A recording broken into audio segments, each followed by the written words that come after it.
Cümleten selamun aleyküm hanımlar. Diva Patik YouTube kanalıma hepiniz hoş geldiniz.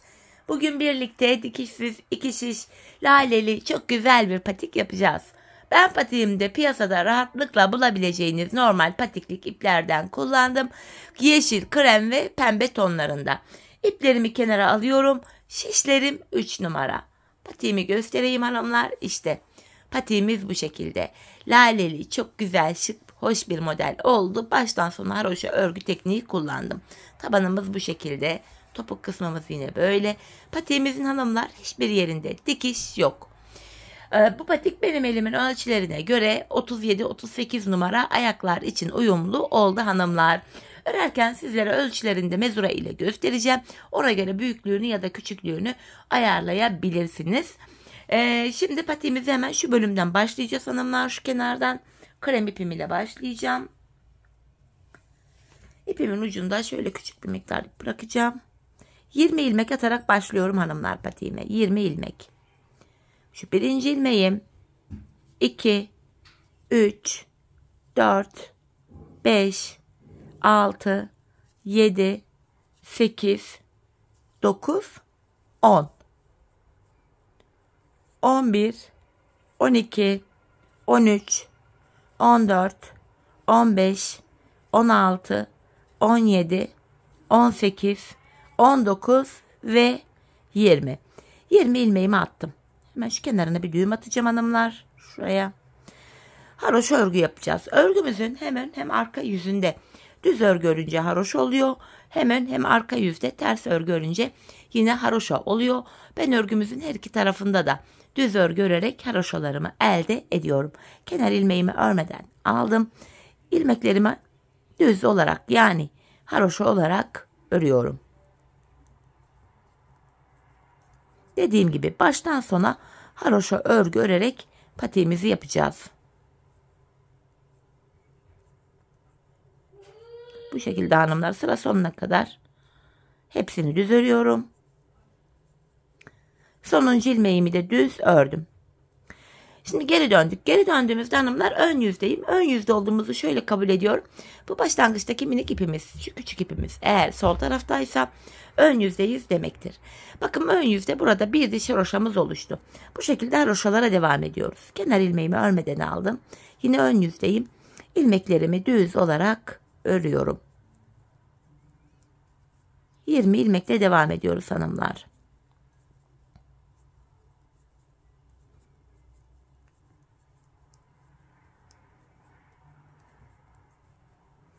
Sonuncu ilmeğimi de yine ördüm. Geri dönüyorum. Arka yüzdeyim. Arka yüzde de yine kenar ilmeğimi örmeden aldım. Devamında gelen diğer ilmeklerimi haroşa yani düz örüyorum. 20 ilmek üzerinden haroşalarımızı örüyoruz hanımlar.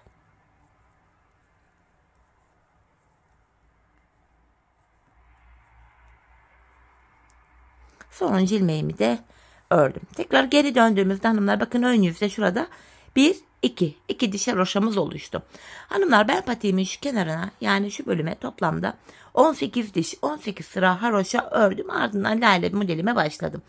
Şimdi 18 sıra haroşayı örüp geleceğim hanımlar. Ardından sizlere mezura ile boy ölçüsünü en ölçüsünü göstereceğim.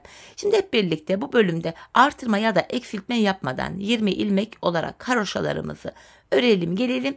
Ardından birlikte lale desenimize başlayacağız. Evet hanımlar ben buraya toplamda 18 sıra haroşamı ördüm geldim. Şimdi modele başlayacağım. Yeşil ipimi hazırladım. Bu aşamada hanımlar net bilgi olsun diye sizlere şöyle patiğimi enine boyuna böyle gerdirmeden olduğu gibi. Çünkü haroşa örgü esnek bir yapıya sahip. Olduğu gibi ölçüyü vereceğim. Şöyle enden ölçüyorum. Enimiz hanımlar şöyle baktığımız anda 9 santime yakın. Tam 9 santim 8 santime yakın çok pardon. Bu şekilde. Şöyle boy ölçüsünü vereyim. Ucundan tutarak şu şekilde gördüğünüz gibi 7 santim olarak da boyunu yapmışım. Bu 37-38 numara benim patiğim tam oldu. Çünkü bakın şöyle küçük gibi görünse de yan tarafı. Şöyle esneme özelliğine sahip. Sizler 40 numara ya da 36 numara yapacaksanız 1-2 diş haroşa eksik yaparsınız. Küçük numara için, büyük numara için de 2-3 diş haroşa fazla yaparsınız. Bu şekilde boyutu ayarlayabilirsiniz verdiğim ölçüye bakarak. Şimdi hanımlar, bu Lale modelimiz toplamda 13 sırada kuruluyor. 3 tane modelimiz var. Üçü de aynı şekilde yapılıyor. Şimdi ilkinden başlıyoruz. Öncelikle hanımlar, modelde 1. sıradayız.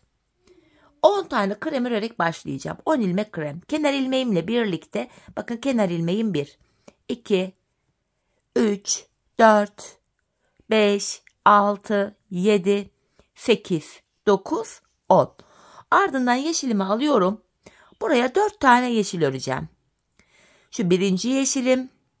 Hemen yeşil ipimin ucunu da hanımlar kremime bağlayacağım. Patiğimiz sökülmesin diye. Şöyle 2 tane düğüm atıyorum buraya. Ön yüzdeyiz hanımlar, şu anda ön yüzde modeli kuruyoruz. Şu ikinci yeşil ilmeğim. Şu üçüncü, şu da dördüncü. 10 tane krem ördüm. Yanına 4 tane yeşil ördüm. Bakın kenarda 6 tane krem kaldı. Bunu örmeyeceğiz hanımlar. Geri dönüyoruz. Geri döndüm.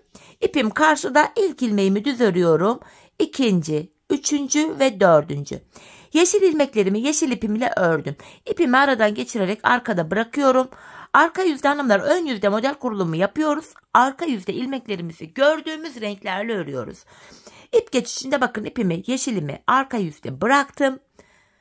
10 ilmeğimi yine krem ipim ile örüyorum. Modelimizin 1. sırası böyleydi. Ön yüzde ve arka yüzde ilmeklerimizi örüyoruz. Bir sıra oluyor. Şimdi tekrardan ön yüzdeyiz hanımlar. Modelde 2. sıradayız. Bu sıramızda bu defa 11 ilmek krem öreceğim. Kenar ilmeğim 1, 2, 3, 4, 5, 6, 7, 8, 9, 10 ve 11. 11 ilmek kremimi ördüm. Yeşilimi alıyorum. 1, 2, 3 ve 4. 4 ilmek yeşil ördüm. Kenarda 5 kremim kaldı. Kalsın. Geri dönüyorum. İpim karşıda, ilk ilmeği örüyorum hanımlar. Bakın buradaki 4 yeşil ilmeğimi yeşil ipimle ördüm. Ardından yeşilimi arkada bırakıyorum. Bakın ip geçişlerinde kremimi yeşilin altından geçirerek çaprazlamasına ip geçişi yapalım hanımlar. Patiğimizin şu bölümlerinde delik görüntü oluşmasın diye buna dikkat edelim. Şimdi kalan 11 ilmeğimi yine krem ipim ile arka yüzde örüyorum. Ön yüzde model kurulumu yapıyoruz. Arka yüzde ilmeklerimizi gördüğümüz renklerle örüyoruz. Şimdi geri döndüm. Ön yüzdeyiz. Modelimizde de 3. sıradayız. Bu sıramızda artık şu pembe ipimi de ekleyeceğim. Lalem için. Kenar ilmeğim örmeden aldım. Bu kenar ilmeğiyle birlikte toplam sayarak gideceğim. Şu ikinci ilmeğim 3, 4. Bu aşamada 4 tane kremimi ördüm. Laleme başlıyorum. Pembemi ekleyeceğim. 5 tane pembe öreceğim hanımlar. 1, 2, hemen pembemin ucunu da bağlayayım. Şöyle patiğim sökülmesin diye. 2 pembemi örmüştüm. Şu 3. pembem. Şu 4. Şu da 5. Yanına 3 tane krem. 1. Bakın hanımlar, krem ipimi arkadan geniş tutarak getirdim. Böyle sıkarsak bakın lalemiz düzgün düşmez. Bakın şöyle kremimi hafif açıyorum. Şu ikinci, 3. kremimi ördüm.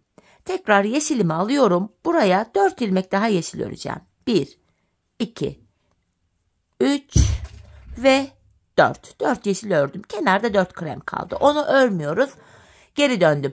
Arka yüzde yine ilmeklerimi gördüğüm renklerle öreceğim. Yeşil ilmeklerimi yeşil ipim ile, krem ilmeklerimi krem, pembeleri de pembe ile. Yeşilimi arkada bıraktım. Bakın şöyle çaprazlamasına krem ipimi alıyorum.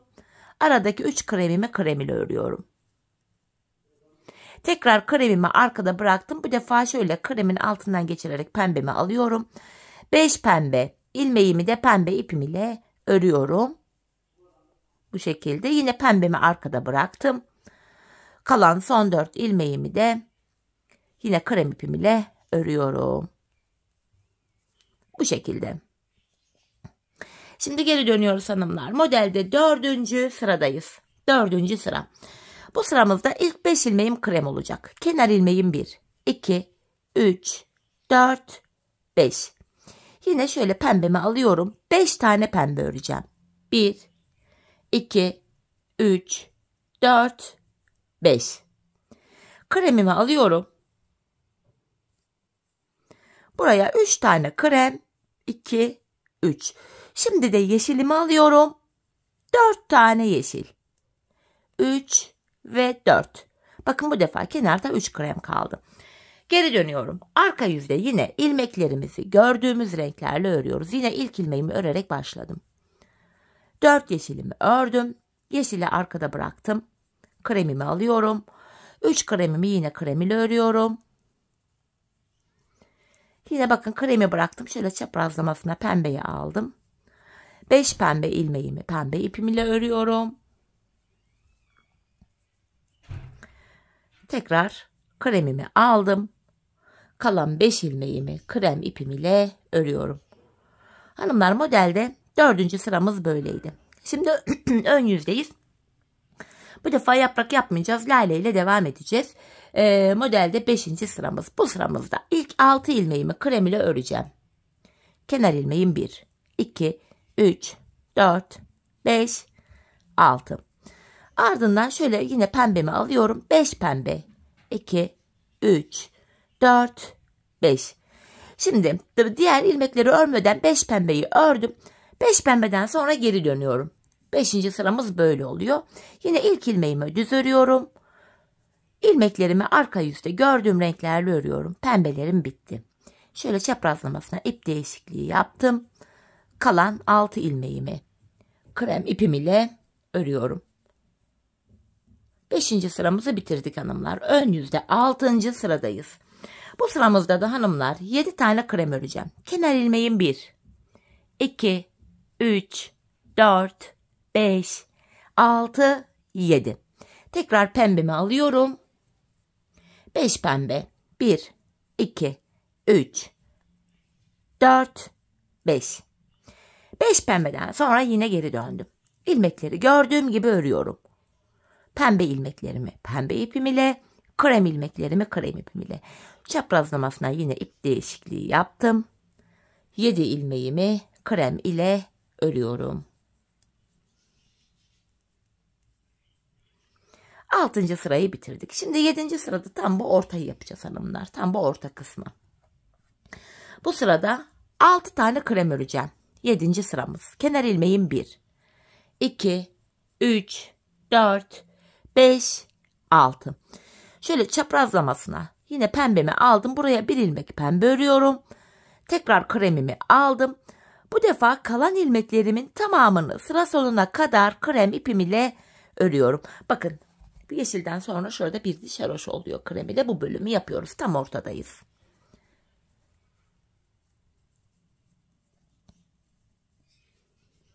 Sonuncu ilmeğimi de ördüm.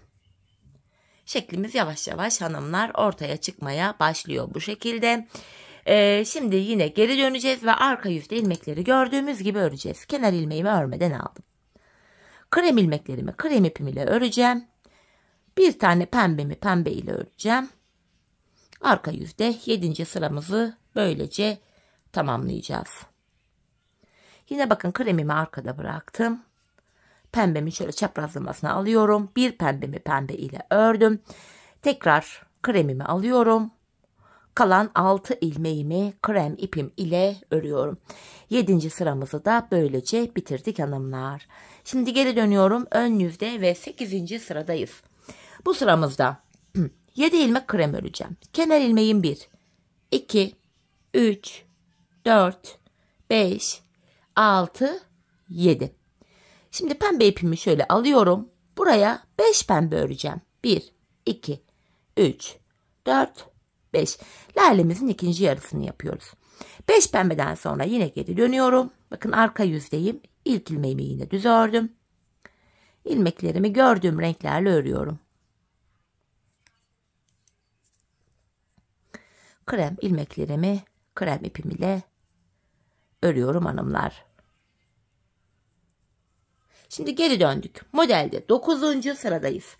Bu sıramızda hanımlar 6 ilmek krem örerek başlıyorum. Kenar ilmeğim 1, 2, 3, 4, 5, 6.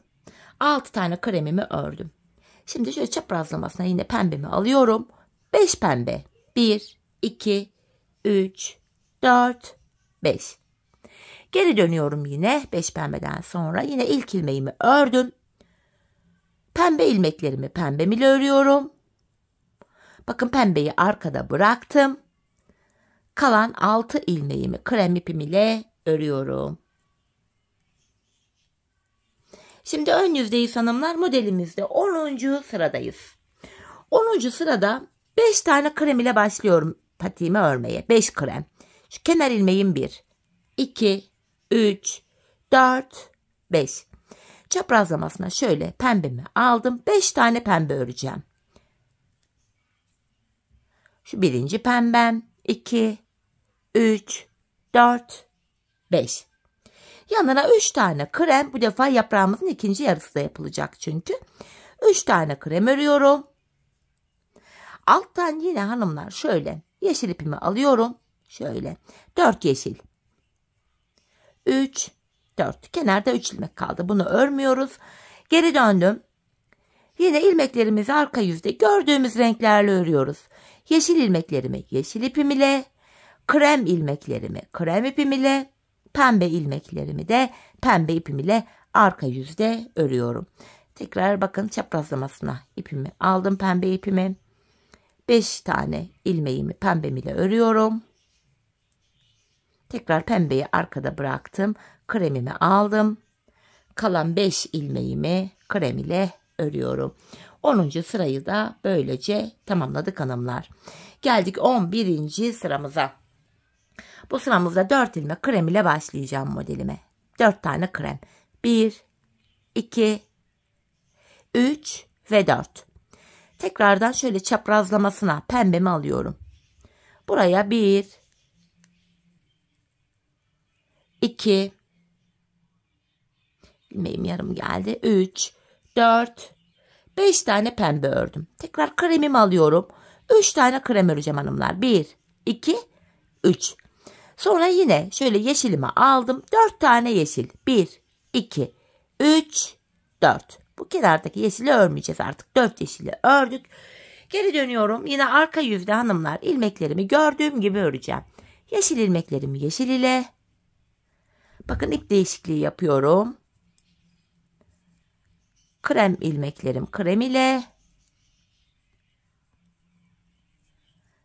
Şimdi pembemi aldım.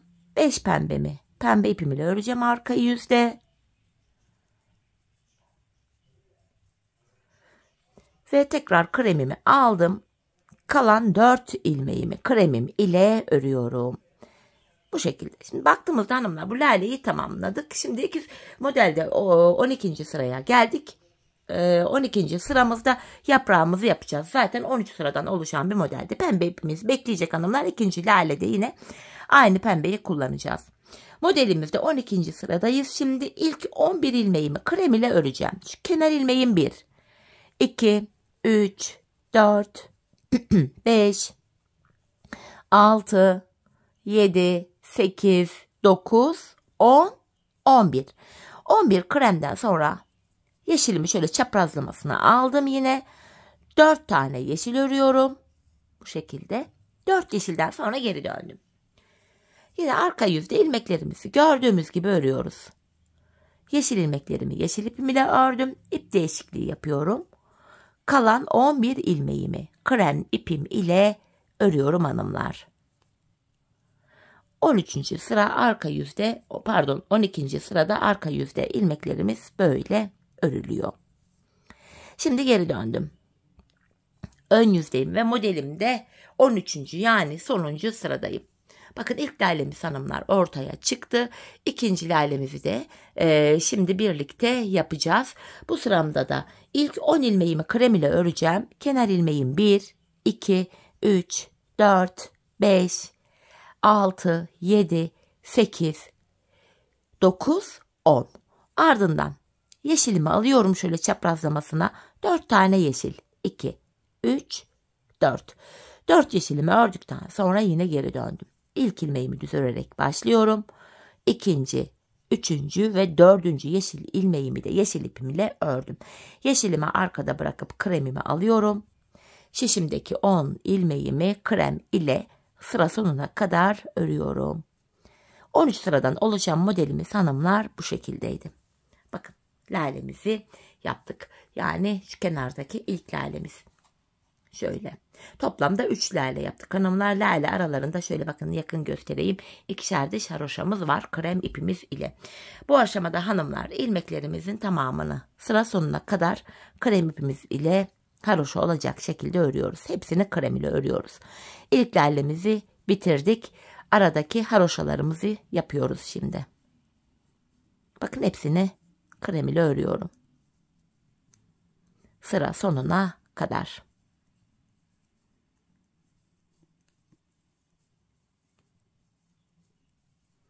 Bakın sonuncu ilmeğimi de ördüm. Geri dönüyorum, arka yüzdeyim. Yine kenar ilmeğimi örmeden aldım. Arka yüzde de yine ilmeklerimi haroşa olarak örüyorum.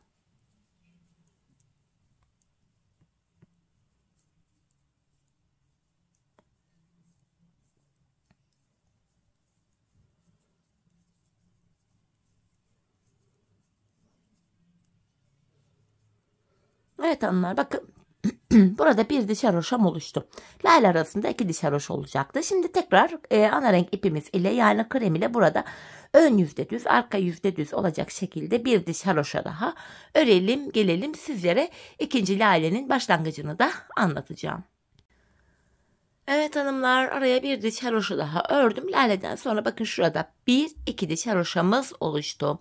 Şimdi ilk laleyi nasıl yaptıysak aynı sayılarla aynı şekilde ikinci lalemizi yapacağız. İlk laleyi yaparken zaten her bir sırayı söyledim. Hiç videoyu kesmeden, arka bölümleri dahi atlamadan sıra sıra anlattım. Kafanız karışmasın diye şimdi ikinci lalemizin de başlangıcını anlatacağım. İlkini yaparken nasıl yapmıştık hanımlar? Birinci sıradayız şimdi. Lalemizde birinci sıradayız. İlk lalede yaptığımız işlemin aynısını yapacağız. Yani ilk 10 ilmeğimiz krem ile örülecek. Kenar ilmeğim 1, 2, 3, 4, 5, 6, 7, 8, 9, 10. Ardından şöyle alttan yeşil ipimi alıyorum. Aynı yeşil ipi yine kullanıyoruz. Bakın buraya 4 tane yeşil öreceğim. İlk modelde olduğu gibi. 3, 4. Kalan 6 ilmek bekleyecek. Onları örmeyeceğiz. Geri dönüyorum. Yine bu 4 ilmeğimi örüyorum hanımlar. Modelde birinci sıramız. Ön yüzde ve arka yüzde ilmekleri örünce bir sıra oluyor. Tekrardan hanımlar şöyle krem ipimi alıyorum. İp geçişini yaptım. Krem ilmeklerimi 10 krem ilmeğimi arka yüzde yine krem ile örüyorum. Aynı işlemi tekrar ediyoruz hanımlar. Şimdi ön yüzde modelde ikinci sırayı yapacağız. Bu sıramızda da yine ilk modelde olduğu gibi 11 tane krem öreceğiz. Ardından 4 yeşil. Sonra geri döneceğiz. Arka yüzde ilmekleri gördüğümüz gibi öreceğiz. Bu aşamada hanımlar habire geri dönmeli bir model olduğu için şablonu da olmuyor. Bunun şablonunu çıkarmadım. Şöyle ilk laleyi yaptığımız videonun bölümlerine gelerek çünkü ilk bölümde birinci sıra ikinci sıra diye gösterdim. Videoyu biraz geri alarak ilk lalenin yapılışını takip ederek ikinci laleyi de kolayca yapabilirsiniz. 13 sıradan oluşan ikinci lalemiz bittikten sonra yine ilmekleri 2 diş haroşa olacak şekilde krem ipimiz ile öreceğiz. Sonra 3. laleye başlayacağız. 3. laleyi de yine 1. ve 2. lale ile aynı şekilde yapacağız. Dediğim gibi yine kafanız karışacak olursa ilk lalenin bölümlerini takip ederek diğer 3. laleyi de yapabilirsiniz hanımlar. Şimdi toplamda 3 tane lalemizi zaten ilkini birlikte yaptık. İkinciyi başlattık. İkinci lalemizi ve 3. lalemizi de tamamlayalım. Gelelim hanımlar. Sonrasında diğer kenarın yapılışına başlayacağız. Evet hanımlar ben patiğimin bakın bu bölümüne 3 tane lalemi yaptım ve geldim. Bakın 3. lalemin 13. sırasını en son tamamladım. Pembe ipimle işim bittiği için pembeyi kesip arkaya ucunu gizledim. Şimdi lalelerimiz bitti hanımlar. 3 lalemiz bitti. İlmeklerimizin tamamını yine 20 ilmeğimizi sıra sonuna kadar haroşa olarak öreceğiz. Sadece krem ipimizi kullanacağız. Bakın şurada yeşil ipim de kalmıştı. Yeşil ipimin şöyle ucunu keseceğim. Ben şuradan Artık renkli iplerimizle işimiz kalmadı. Bu bölümde sadece krem ipimizi kullanacağız. Hemen yeşil ipimin ucunu da şuradan şu kremime bağlıyorum. Patiğimiz sökülmesin. Şöyle 2 tane sıkı bir düğüm attım. Sıra sonuna kadar yine buradaki ilmeklerimi de haroşa olarak örmeye devam ediyorum. Bu şekilde. Sonuncu ilmeğimi de ördüm. Şimdi geri dönüyorum. Arka yüzdeyim. Arka yüzde de yine ilmeklerimi haroşa öreceğim. Patiğimizin diğer kenarını yapıyoruz şu anda. Lalelerimizi bitirdik.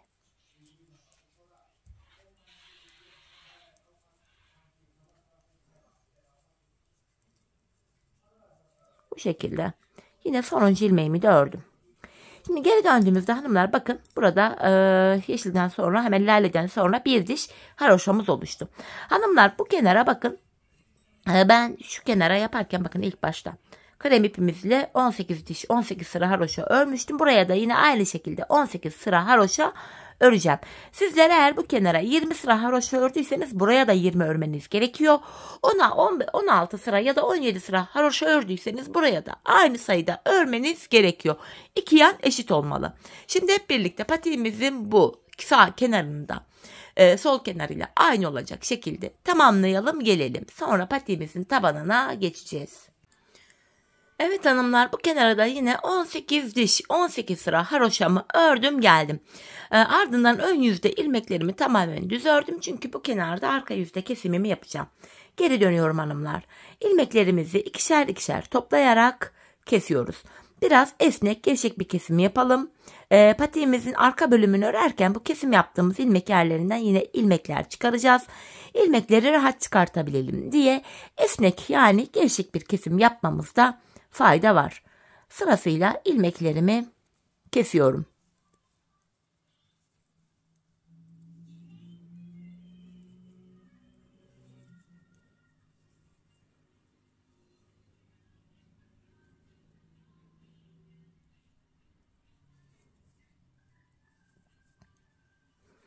Son ilmeğim kaldı. Onu da yine kestim. Burası sık olsun diye hanımlar şöyle 2 tane bir zincir çekip ipimi kesiyorum. Patiğimizin üst bölümünü tamamladık hanımlar. Şimdi birlikte tabanımızı yapacağız. Şimdi bu aşamada hanımlar şu şekilde bakın ön yüzde hemen şu kenardan itibaren kenar ilmek yerlerine girerek şu geniş bölümden ilmekler çıkaracağız. Ben bu aşamada şöyle bir tık uzun şiş kullanacağım. Dileyen misinalı şiş de kullanabilir. Ben uzun şişlerle yapacağım burayı.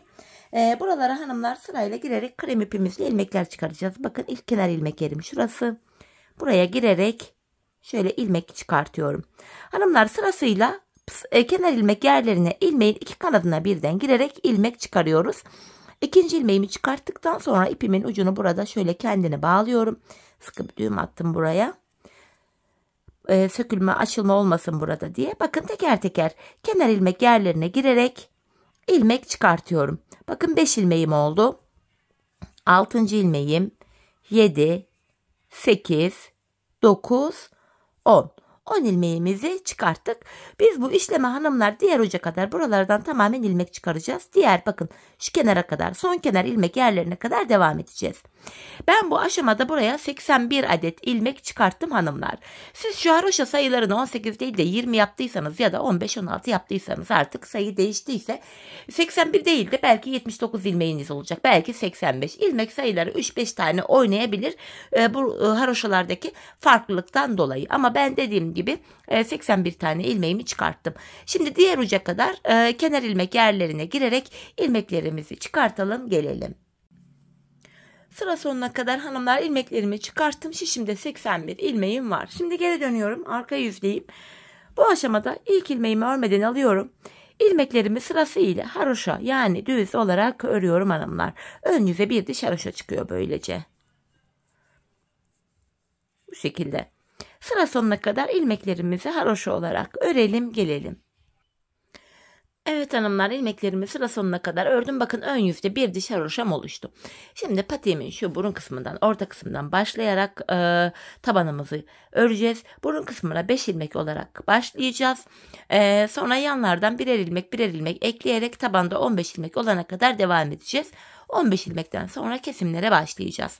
Öncelikle şişimde 81 ilmeğim vardı. 81'den 5 çıkınca geriye 76 ilmek kalıyor. 76 ilmeği de sağ ve sol kenara eşit olarak paylaştırınca yanlara 38'er ilmek düşüyor. Öncelikle bu kenardan ilk 38 ilmeğimi öreceğim.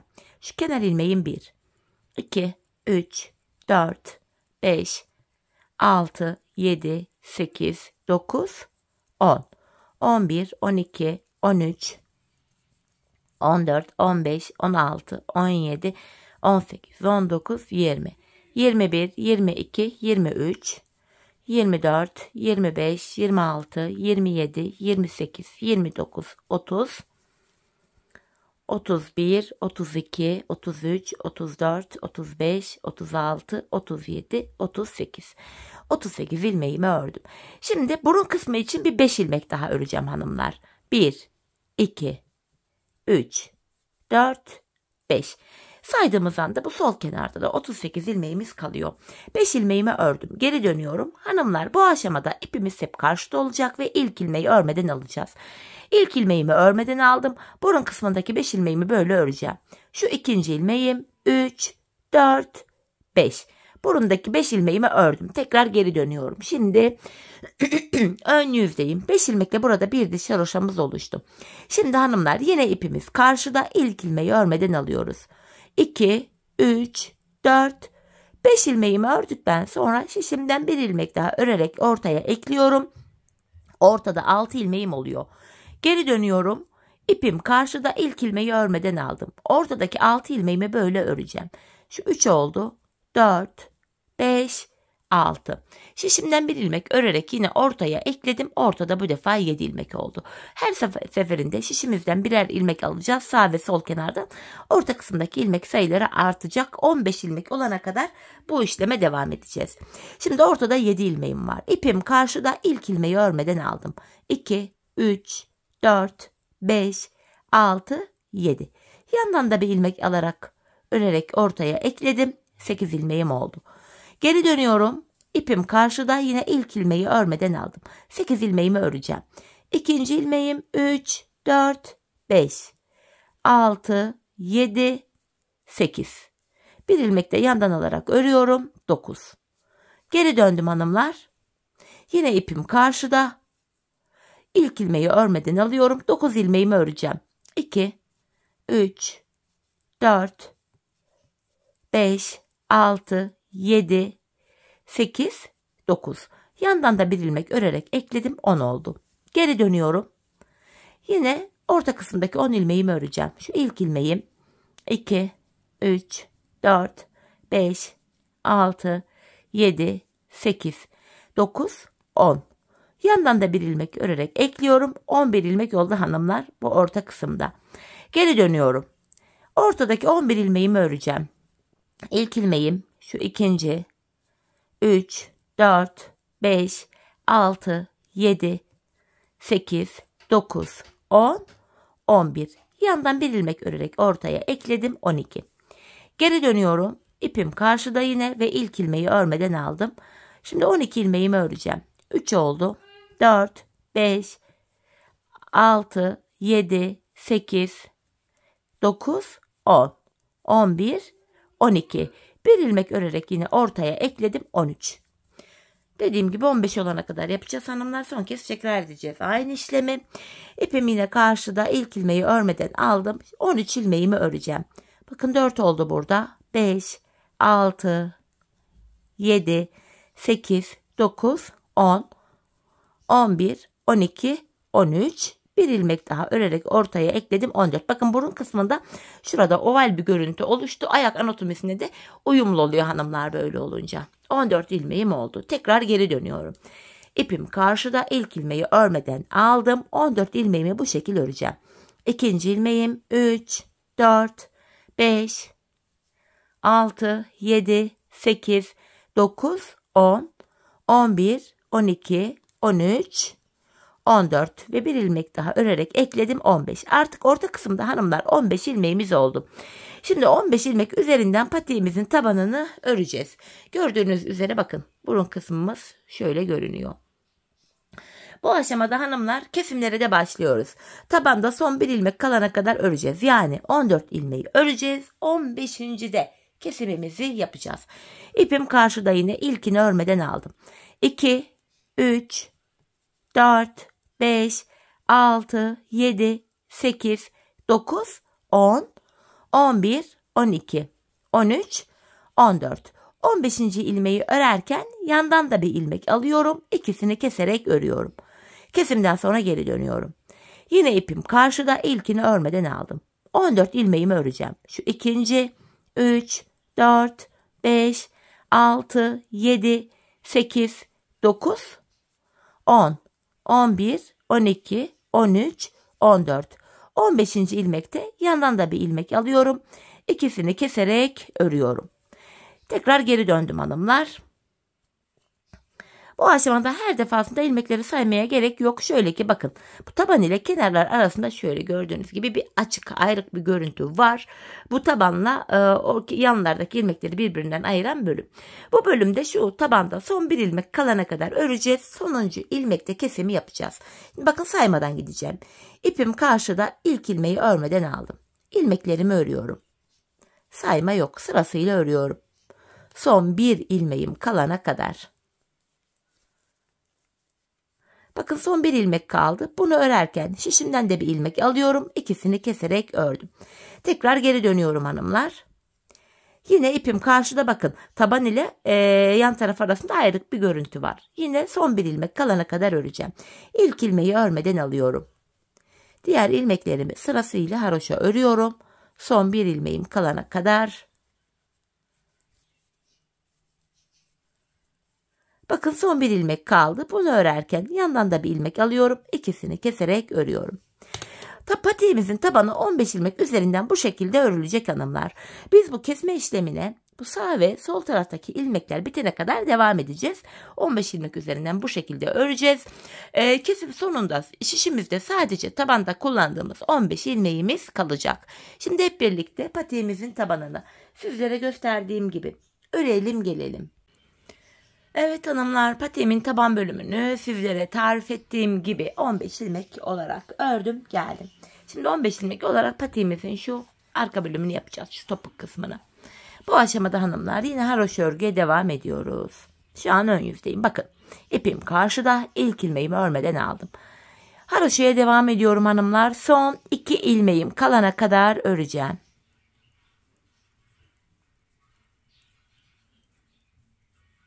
Bakın son 2 ilmeğim kaldı. Son 2 ilmeğimi kesiyorum. Birlikte keserek ördüm. 14 ilmek oldu. Bu aşamada hanımlar bakın şu kenar ilmek yerlerine girerek ilk kenar ilmek yerim şurada. İlmeğin 2 kanadına birden girerek buradan bir ilmek çıkaracağım şimdi hemen şuradan. Tekrar 15 ilmeğim oldu. Bu şekilde hem patiğimizin arkasını örmüş oluyoruz hem de arkasının şu kenarlara dikiş olmadan eklemiş oluyoruz. Şimdi geri döndüm. İpim karşıda, ilk ilmeğimi örmeden alıyorum. Tekrardan son 2 ilmeğim kalana kadar öreceğim.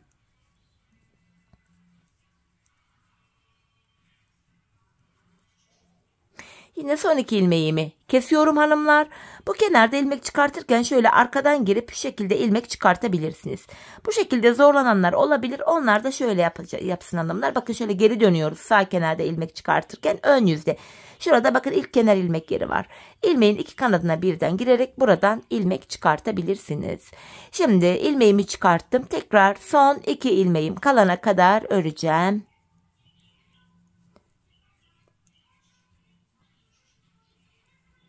Son 2 ilmeğimi keserek örüyorum. Ve yine burada bir sonraki kenar ilmek yerim şurada hemen. Buraya girerek ilmeğimi çıkartıyorum. Tekrar geri döndüm.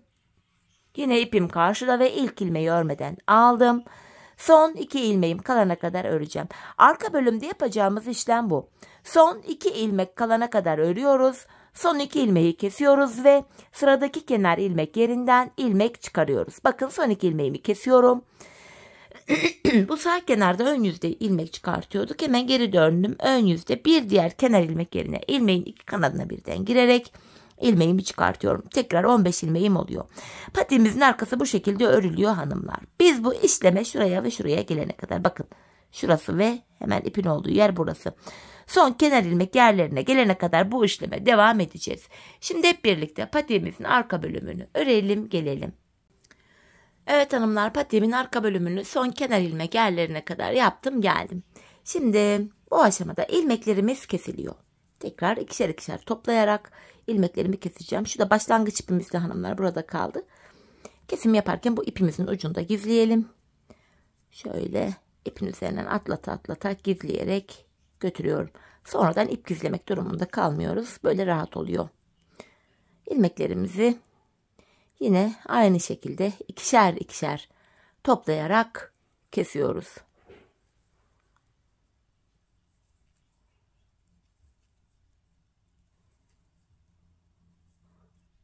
Bakın şurada son bir ilmek kaldı. Onu da yine kestim.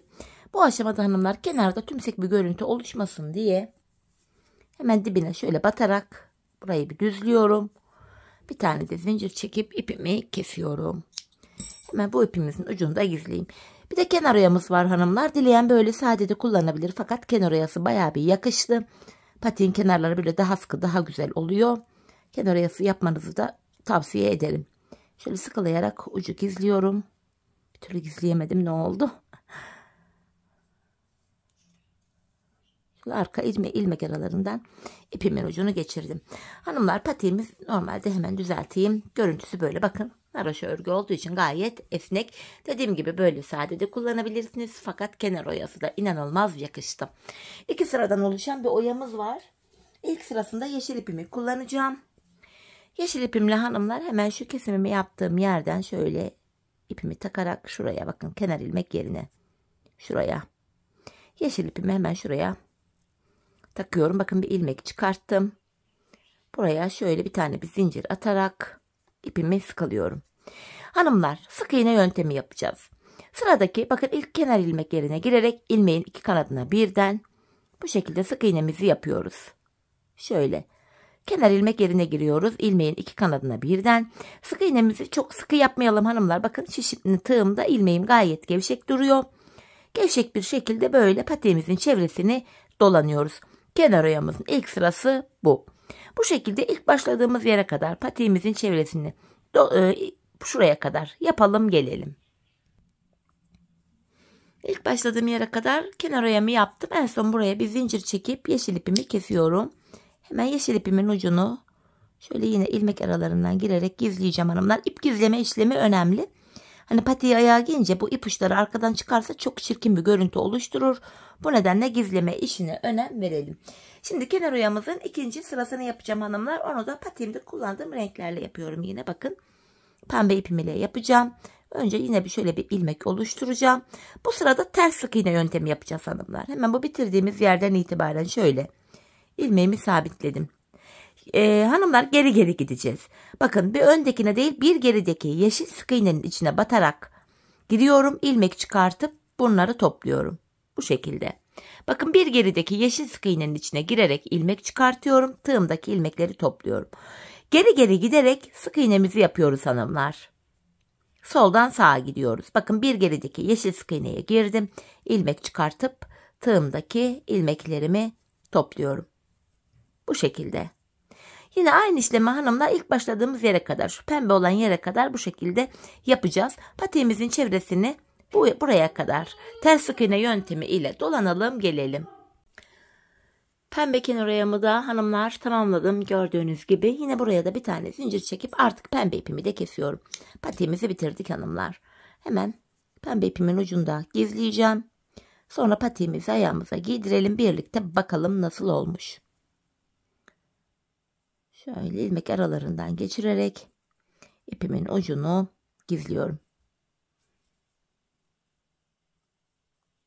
Şöyle bakın hanımlar, kenar oyamız böyle oldu. Görüntü itibariyle patiğimiz böyle. Hemen manken ayağıma da giydireceğim. Gayet güzel, kolay, hoş bir modeldi hanımlar. Çeyiz için de çok uygun. Genç kızların çeyizine çok yakışacak bir model oldu. Ben çok beğenerek, severek yaptım. Umarım sizler de benimle birlikte patiğinizi beğenerek, severek yaparsınız. Evet, şöyle ayağıma da giydirdim. Bu şekilde. Şöyle bakalım patiğimize. Biraz da düzelteyim. Yandan duruşu. Patiğimizin diğer kenarı, tabanımız, topuğumuz bu şekilde. Evet hanımlar, yine birlikte güzel bir modelin daha sonuna geldik. Umarım sizlere faydalı, hoş bir video olmuştur. Yeni modellerde, yeni videolarda buluşmak dileğiyle. Şimdilik hoşça kalın, sağlıcakla kalın.